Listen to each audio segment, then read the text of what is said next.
بسم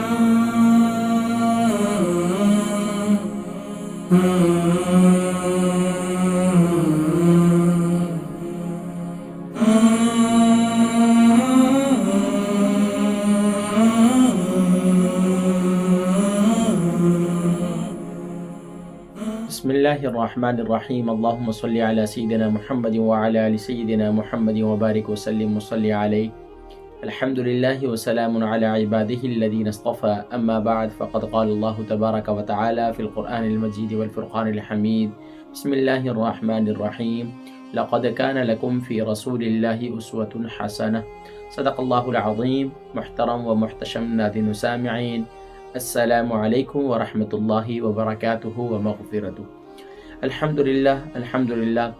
ماہ رمضان المبارک کا دوسرا عشرہ چل رہا ہے، اور یہ دوسرا عشرہ مغفرت ہے، معافی کا عشرہ ہے۔ سبحان اللہ۔ پیارے کریم آقا علیہ الصلوۃ والسلام کی ایک حدیث مبارکہ سننے کے بعد اور پیش کرنے کے بعد ہم سب نے اپنے نفس کا محاسبہ کرنا ہے اور اپنے روزوں کی حفاظت کرنی ہے، بالخصوص اپنے آج کے روزے کی یعنی اپنے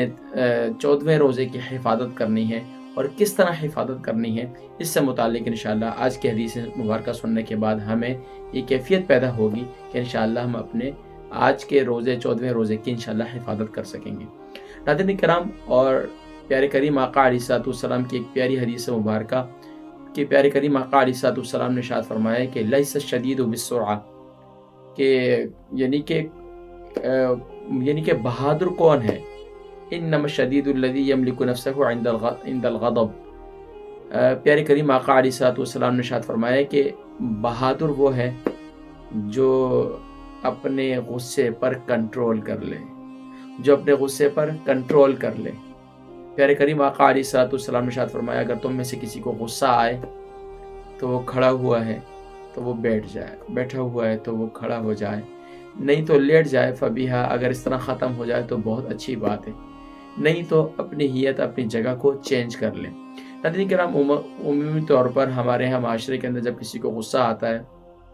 تو غصہ آتے وقت یقیناً ایک کیفیت ہوتی ہے، اور کیفیت اسی وقت ہوتی ہے جب اس کا غصہ ختم ہو جاتا ہے تو وہ خود کہتا ہے کہ مجھے پتہ نہیں چلا، یا میرے کنٹرول سے باہر ہو گیا تھا۔ تو اس کا بہترین طریقہ پیارے کریم آقا علیہ الصلوۃ والسلام کی حدیث مبارکہ پر عمل ہے، وہ یہ ہے کہ اپنی ہیئت کو چینج کر لیں، اپنی جگہ کو چینج کر لیں۔ اور پیارے کریم آقا علیہ الصلوۃ والسلام کی حدیث مبارکہ اور بلکہ قرآن مجید فرقان حمید میں بھی اللہ تبارک و تعالی ارشاد فرماتے ہیں وَالْكَاظِمِينَ الْغَيْظَ وَالْعَافِينَ عَنِ النَّاسِ وَاللَّهُ يُحِبُّ الْمُحْسِنِينَ۔ وہ لوگ جو غصے کو پی جاتے ہیں اور لوگوں کو معاف کرتے ہیں، یہ اللہ تبارک و تعالیٰ کے پسندیدہ ہیں، اللہ رب العالمین کے ان کو پسند فرماتے ہیں، محسنین ہیں۔ اور حدیث مبارکہ میں یہ بھی آتا ہے کہ پیارے کریم آقا علیہ الصلوۃ والسلام نے ارشاد فرمایا کہ وہ لوگ جو غصے پر کنٹرول کرتے ہیں، غصہ یعنی ان کے اندر اتنی طاقت ہے کہ وہ غصے کا اظہار کر سکتے ہیں، لیکن وہ اللہ کے رب العالمین کی رضا کی خاطر خاموش ہو جاتے ہیں۔ تو حدیث مبارکہ میں ہے کہ اللہ کے نبی صلی اللہ علیہ وسلم نے ارشاد فرمایا کہ اللہ تبارک و تعالیٰ ان کو تمام اقوام کے سامنے، تمام عالم کے سامنے ان کو بلائیں گے، ندا دیں گے اور ان سے کہیں گے حوران جنت میں سے تمہیں جو بھی پسند ہے، سبحان اللہ،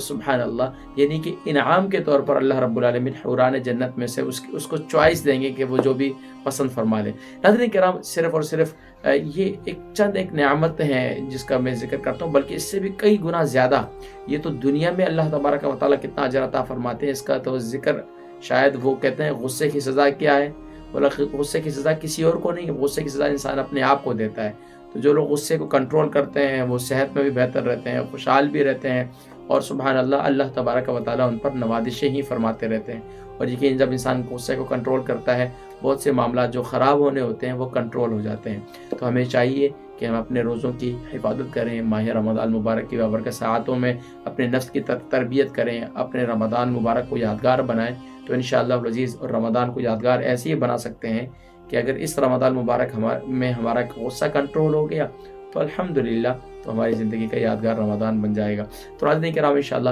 15ویں روزے کی ہم نے کیسے حفاظت کرنی ہے، اس میں اپنے اعمال صالحہ کی کیسے حفاظت کرنی ہے، انشاءاللہ العزیز اس کا ذکر ہم کل کی نشست میں کریں گے۔ اپنی دعاؤں میں یاد رکھیے گا۔ اللہ تبارک و تعالی ہم سب کو کہنے اور سننے سے زیادہ عمل کرنے کے توفیق نصیب فرمائے۔ السلام علیکم ورحمۃ اللہ وبرکاتہ۔